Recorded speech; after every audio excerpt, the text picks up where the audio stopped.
But hopefully once COVID's over, Yeah. I'm looking out the window there, like, you know, once it's over. Still not gone. No, it's still there. Hi, COVID. Thanks very much for agreeing to chat with me and for popping up on Twitter. It was really good to see your face pop up. And yeah, I think the last time I saw you was when you were doing the agency panel. Yes, that was last year. Yeah, it seems like a long time ago now, and definitely a lot has changed since then. But yeah, I think from the first time that I didn't meet you that night, but I saw you at the Culture Awards. Yes. It was a spectacular event with Manchester culture and everything, wasn't it? I know. Did you enjoy it?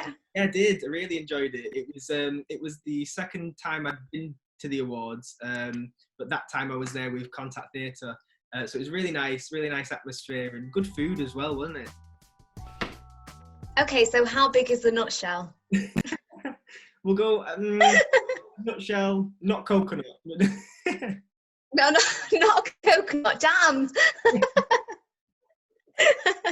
Okay, so I am a creative artist based in Manchester, specifically a dancer, choreographer, actress, and a model and a host. I added that at the end. I was like, I'm sure I do something else. Yeah, amazing. So what I've seen on your social media and stuff in the past where you posted videos of you dancing and stuff. Yeah, it's brilliant. There was one recently that you put on. I was mesmerised by it. Thank you. Yeah, look, what is it that what would you say takes the lead creatively in what you do now, or is everything quite balanced? Does dance take the lead? Yeah, because I've got a Bollywood Guinness World Record for dancing, that will always take the lead. However, we have diversity. Look at your smile there. Smiling at anything world record. Because the first thing is, right, I've always wanted to break a world record, but for me it'd be something stupid like smashing a watermelon with my face or something like that. But not tried. Ouch. But yeah, tell me about that. Tell me about your world record. The Guinness World Record was for the most people dancing to a Bollywood song simultaneously. So I was teaching 1,406 non-dancers. We have to highlight that, non-dancers, because my dad was part of it and he cannot dance. That's amazing. Wow. Thank you. So that was actually in 2011, and since then, well, that year it got taken from me, actually. Yeah, so the plan is to take it back and to always fight for it forever. Well, I mean, I would hope so. I mean, you've got to top it now. Maybe I know. No pressure. I don't think you'll get me dancing. I don't know. If you were to I could get you to dance 100%. I'll give it a go. I've never been a good dancer. Yeah, but have you had a teacher like me? No.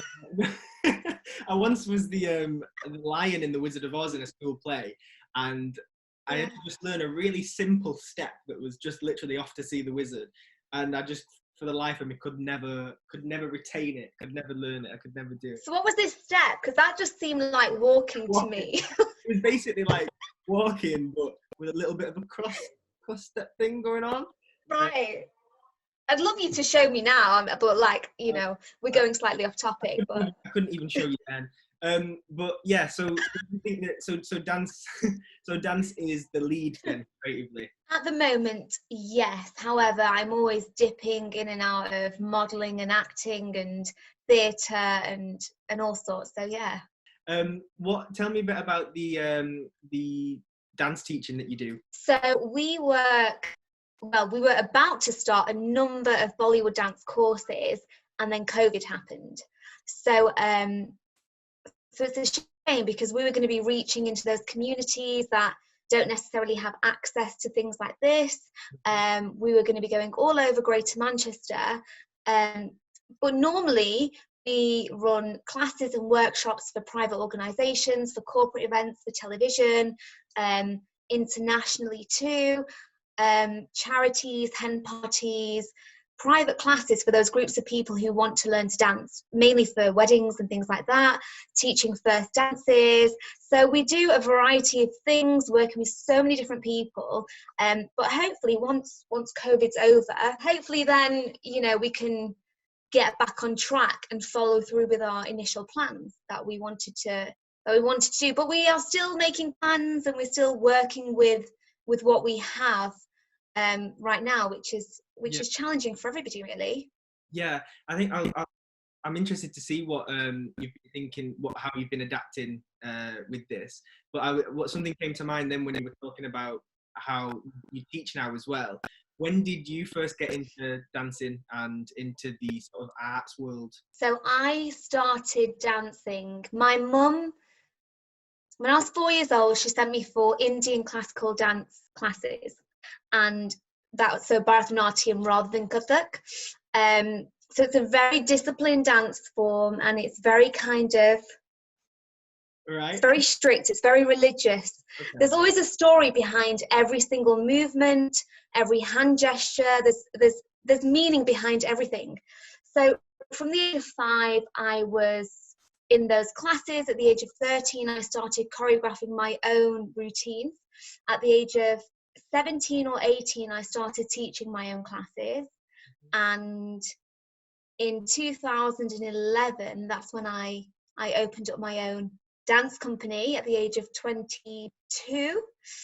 And yeah, I'm now 31. So a lot's happened. Yeah, I was going to ask then a little bit about, with all that, that's what you do day to day, but you've been ground to a halt now with all the COVID-19 and the lockdown and what. Yeah.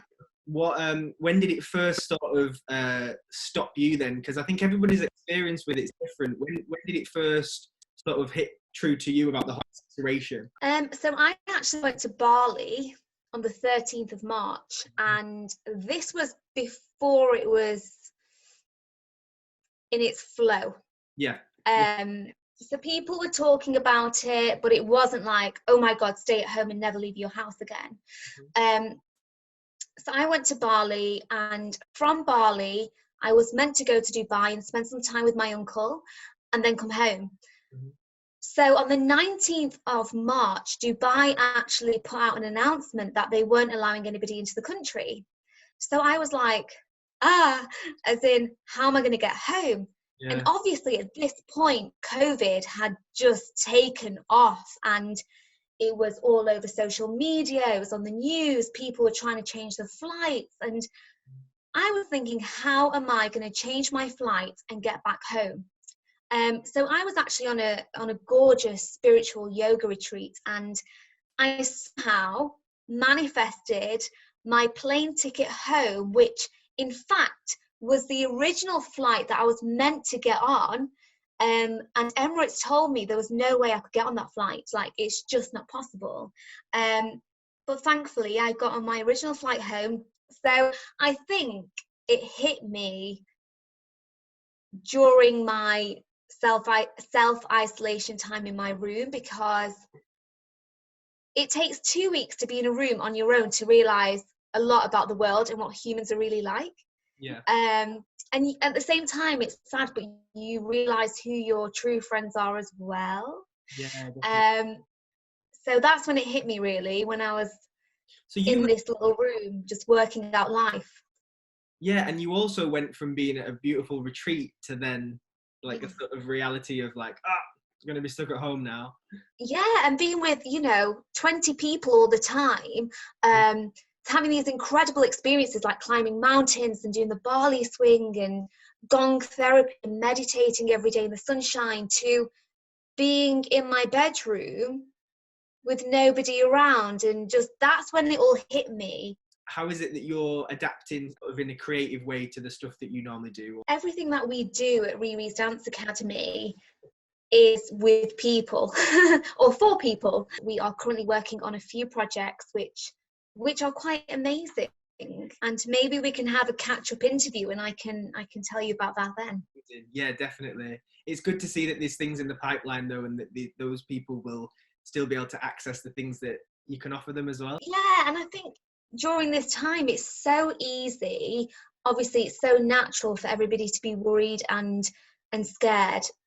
But at the same time, I think it's really important to be proactive. Being productive is something which is, there's a lot of pressure on being productive, but you can be productive as you relax. You can be mindful and make sure you relax to the max. Do you know what I mean? So whatever you do, make sure you're mindful and productive with it. But I just think it's important for me in particular to be proactive, because I'm very goal orientated. Thanks very much, and thank you for chatting away. And I hope definitely chatting away. That's me. Well, I hope to see you when we're on the other end. Well, maybe you can teach me how to do some dance. Yes. Well, first I want you to practice your dance. Whatever that is, yeah. I want to see that first. You know, feel free to send me a video. There's no excuses now, is there really? You've got all the time to practice. Yeah, so that's that. Following this audition, then we'll have a dance lesson. Right, okay.